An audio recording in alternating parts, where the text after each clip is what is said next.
এঁচড় এইভাবে রান্না করলে তার স্বাদ এমন হবে আপনি কষা মাংস ছেড়ে শুধু এঁচড়ই খেতে চাইবেন।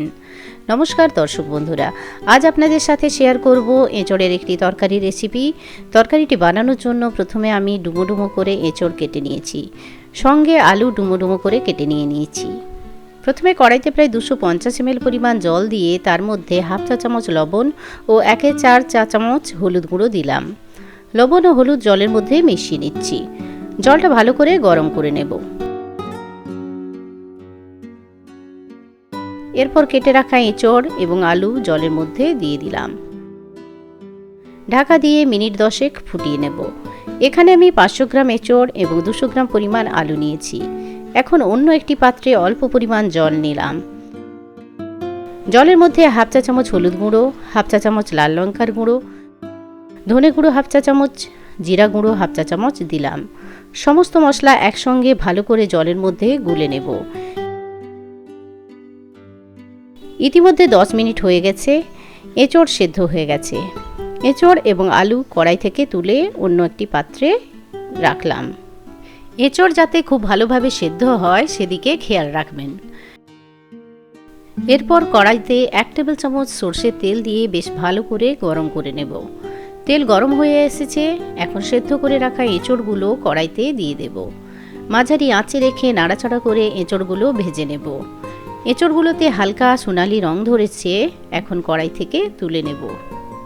এঁচড়ের মধ্যে যে কষাটে ভাবটা থাকে সেদ্ধ করার পর ভেজে নিলে কষাটে ভাবটা চলে যায়, সেই জন্য ভেজে নেওয়াটা অবশ্যই দরকার।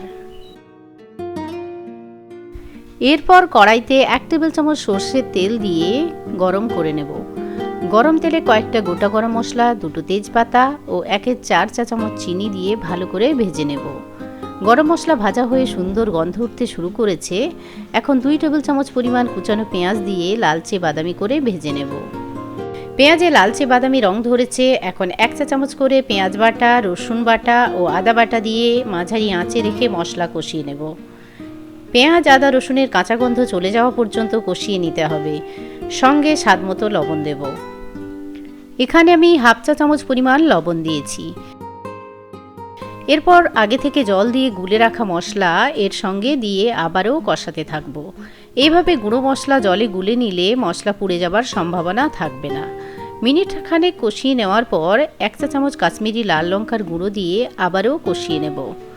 মশলা ভালো করে কষানো হয়ে গেলে মশলার রঙটা এইরকম পরিবর্তন হয়ে যাবে।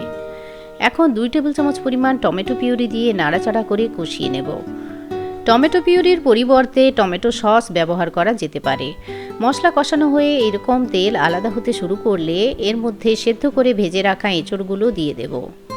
মশলা সহ এঁচড় মিনিট 2 কষিয়ে নেব। এরপর এর মধ্যে সেদ্ধ আলুগুলো দিয়ে আবারও মিনিট খানেক কষিয়ে নেব। মাঝারি আঁচে রেখে কষাতে হবে। এখন এর মধ্যে প্রায় 300 ml পরিমাণ জল দিয়ে একটু নাড়াচাড়া করে মিশিয়ে নেব।